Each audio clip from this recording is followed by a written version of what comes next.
سلام عرض میکنم خدمت همه مجله فکتیای عزیز. امیدوارم هر جا هستین تنتون سالم، لباتون خندون باشه. ویدیوی امروز راجع به مهمترین اختراعات بشری که باعث پیشرفت‌های بزرگ تو زندگی شده. بریم سراغ ویدیو، ولی قبلش این دکمه ان سابسکرایب رو بفشارید.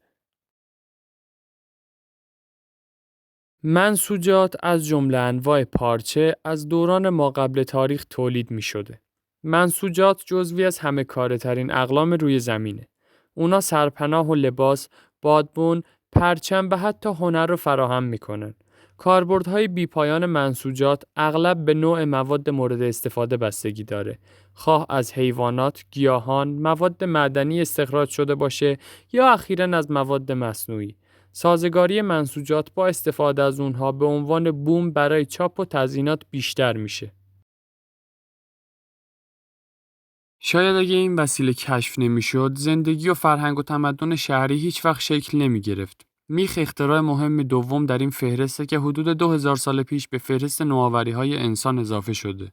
شاید عجیب باشه، اما اختراع میخ برای نوآوری‌های بعدی از ساخت کشتی‌های جنگی گرفته تا ساختگاری بسیار حیاتی بوده.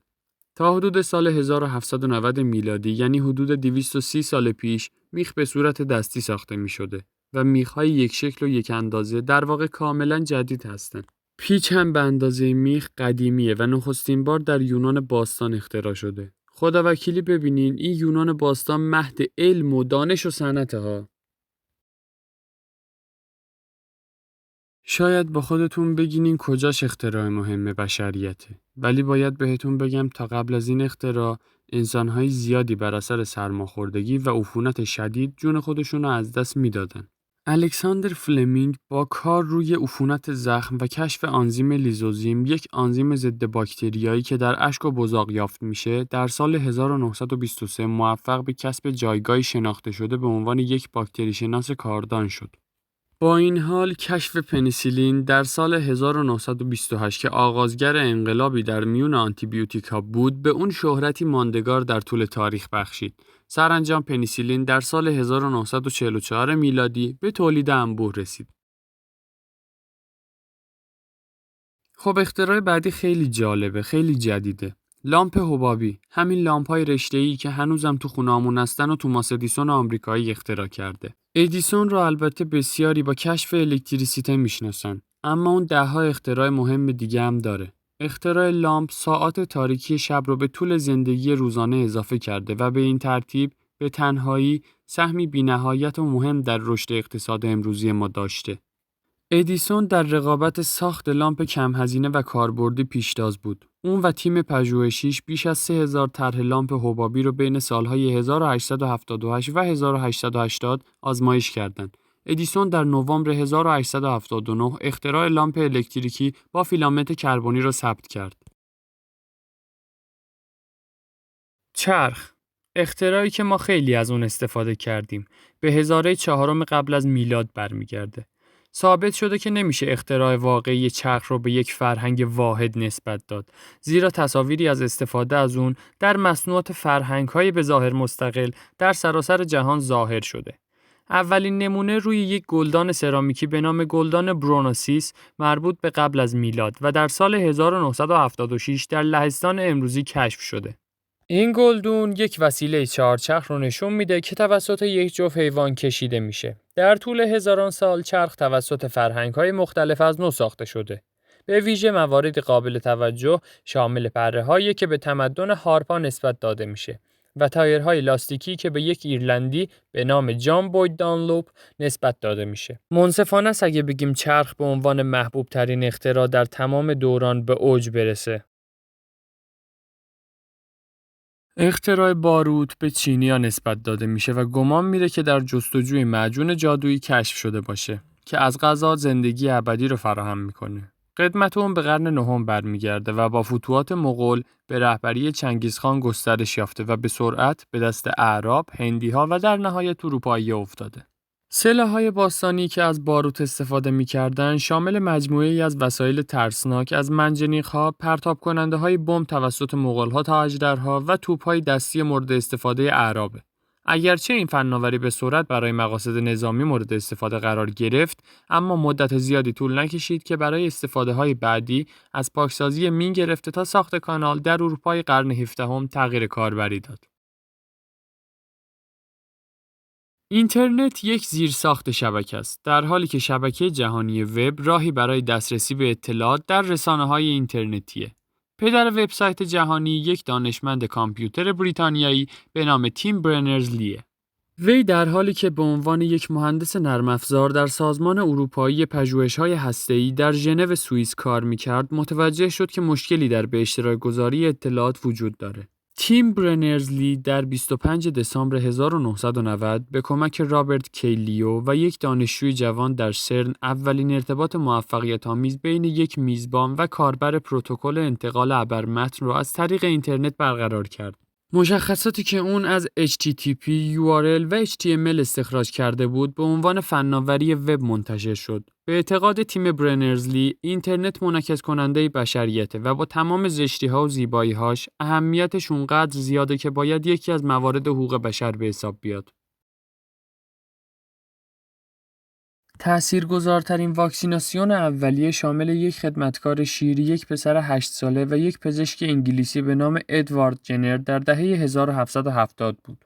جنر مشاهده کرد که شیردوش‌ها از آبله گاوی رنج میبرند. هنگامی که شیردوش سارا نلمز برای دیدن تاولهای آبله گاوی روی دستانش اومد، مقداری از چرک رو بیرون آورد و از اون برای تلقیح پسر باغبونش استفاده کرد. هنگامی که پسر به طور کامل از تب متعاقب اون بهبود یافت، جنر یک سری آزمایشات رو انجام داد که همه اونها بدون عفونت بودن. در قرن 20 واکسن‌هایی برای فلج اطفال که توسط جوناس سالک ساخته شد، همراه با دیفتری، سرخک، اوریون و سرخچه مشاهده شد. امروزه واکسن‌ها در بسیاری از کشورها به امری عادی تبدیل شدند که تأثیر اونها غیر قابل اندازه‌گیریه. قدمت موتورهای بخار به دوران یونان باستان برمیگرده، اما یک سری پیشرفت‌های مهم در قرن 18 و 19 انجام شد. نفوذ اونها به نقطه جوش رسید. پیشرفت‌های پی در پی از سال 1698 تا 1802 به لطف مهندسین منجر به تبدیل شدن موتورهای بخار به منبع اصلی قدرت در آغاز قرن 20 شد.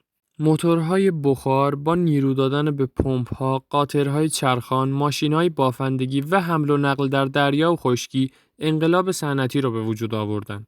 یکی از عمیق‌ترین تغییرات در تاریخ بشر، انقلاب صنعتی و پایان بر کشاورزی برای بسیاری از جوامع بود و ما را با زندگی ماشین‌ها آشنا کرد. قبل از سال 1455 کتاب‌ها اساساً اشیای ثروتمندان و قدرتمندان بودند. اما با اختراع چاپخانه یوهان گوتنبرگ، کتاب‌ها و اطلاعات انتقادی آنها در دسترس جمعیت بسیار وسیع‌تری قرار گرفت. چینی‌ها روش چاپی شامل بلوک‌های حکاکی شده برای تولید کتاب را در اوایل قرن نهم اختراع کرده بودند. اما این فرایند دشوار و نتیجه اغلب ضعیف بود. پرس چوبی گوتنبرگ عناصری را از شراب‌های محلی راینلند به عاریت گرفته بود و شخصیت‌های متحرکی از نوع آلیاژ فلز را شامل می‌شد. این میتونه به سرعت چندین متن رو با یک استاندارد با کیفیت بالا تولید کنه. نتیجه چیزی کمتر از یک انقلاب نبود. فرایند ابداع شده توسط گوتنبرگ از نظر فنی بسیار نوآورانه بود که به مدت 4 قرن نسبتاً بدون تغییر باقی موند. فرایند چاپ اون به سرعت در سراسر اروپا گسترش یافت و بسیاری از دستگاه‌های چاپ تقریباً مشابه اون ساخته شدند و با افزایش قابل توجهی در یادگیری همراه شد. اختراع گوتنبرگ و دموکراتیزه کردن دانش حاصل از اون توسط مورخان برای رنسانس حیاتی بوده و به انقلاب علمی و اصطلاحات منجر شده. در سال 1876 میلادی تلفن به فهرست اختراعات انسانی اضافه شد. ارتباط با این اختراع دگرگون شد و نیازی به گفتن نیست که همین یک اختراع چه سهمی در تاریخ انسان و اقتصاد داشته. مخترع این وسیله الکساندر گراهام بل مبتکر و دانشمند اسکاتلندی آمریکایی بود. بل اختراعات زیادی داشته اما شهرت اون بیشتر به خاطر اختراع تلفنه. از دیگر اختراعات معروف وی میتوان به فلزیاب و خرپای سه‌بعدی یا فضاکار اشاره کرد. مورخان در مورد اینکه چه کسی باید به اختراع تلسکوپ نسبت داده شه اختلاف نظر دارند. اما اولین حق ثبت اختراع ثبت شده توسط یک سازنده عدسی هلندی، هانس لیپرشید، در سال 1608 برای یک تلسکوپ نوری درخواست شد. بعداً در اون قرن اسحاق نیوتن با موفقیت یک تلسکوپ بازتابی ساخت و از اون زمان به بعد تعداد زیادی از پیشرفت‌های فناوری منجر به مجموعه گسترده‌ای از ابزارهای نجومی امروزی از رادیو گرفته تا تلسکوپ‌های پرتو گاما شده. شناخته شده ترین تلسکوپ امروزی تلسکوپ فضایی هابل که از سال 1990 به دور زمین میچرخه. این تلسکوپ به همون اندازه که برای داده هایی که جمع آوری میکنه مورد احترامه. قابل توجه ترین اونها شاید عکسی از سحابی کارینا باشه که در سال 2010 گرفته شده و در 20مین سالگرد ساخت این تلسکوپ منتشر شد. این تصویر بالای ستون گازی به ارتفاع 3 سال نوری رو نشون میده که با فواره‌های گازی که توسط ستارگان نوزاد پرتاب میشه همراهه. در مورد آتش میشه کلمه کشف رو به جای اختراع به کار برد. قطعاً انسان‌های اولیه به طور طبیعی آتش رو دیده و با اون آشنایی داشتن. اما زمانی که تونستن این عنصر حیاتی رو تحت کنترل خودشون درارن و در مواقع دلخواه از اون استفاده کنن، تغییر بزرگی در زندگی انسان‌ها رخ داد. استفاده گسترده از آتش به 125,000 سال قبل برمیگرده. آتش برای اجداد ما گرما و یک ابزار محافظتی به همراه آورد و به گونه انسان‌ها مهارت‌های جدید مانند آشپزی آموخت. آشپزی به انسان‌ها این امکان رو میده که انرژی مورد نیاز مغز خودشون رو بهتر و کاملتر تامین کنن. مغزی که بزرگترین مزیت ما نسبت به بقیه جانداران بوده و میباشد. چارلز بابیج، تحلیلگر، فیلسوف و ریاضیدان انگلیسی نخستین کسی بود که ایده یک ماشین محاسبه‌گر و برنامه‌پذیر رو ارائه داد. اون در دنیا به پدر رایانه شهرت داشت. در اوایل قرن 19 پدر رایانه نخستین رایانه مکانیکی رو طراحی و اختراع کرد. پس از اون آلن ماتیسون تورینگ رو پایه‌گذار رایانه مدرن مینامند. آلن ماتیسون تورینگ ریاضیدان، دانشمند رایانه، منطقدان، فیلسوف، زیست ریاضیدان و رمزنگار انگلستانی بود.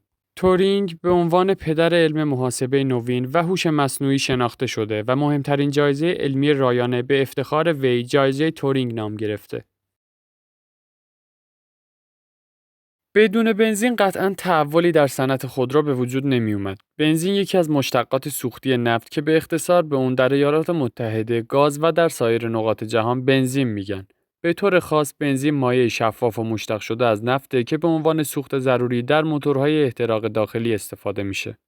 در سال 1859 در پنسیلوانیا، ادوین دریک اولین چاه نفتی رو استخراج کرد و نفت رو برای تولید نفت سفید تصفیه کرد. اگرچه عملیات تقطیر سبب تولید بنزین شد، اما اون چون اطلاع از اون موضوع نداشت به اون توجهی نکرد. تا سال 1892 بنزین به رسمیت شناخته نشده بود تا اینکه اولین پمپ بنزین توسط سیلوانوس بوسر در 5 سپتامبر 1885 ساخته شد.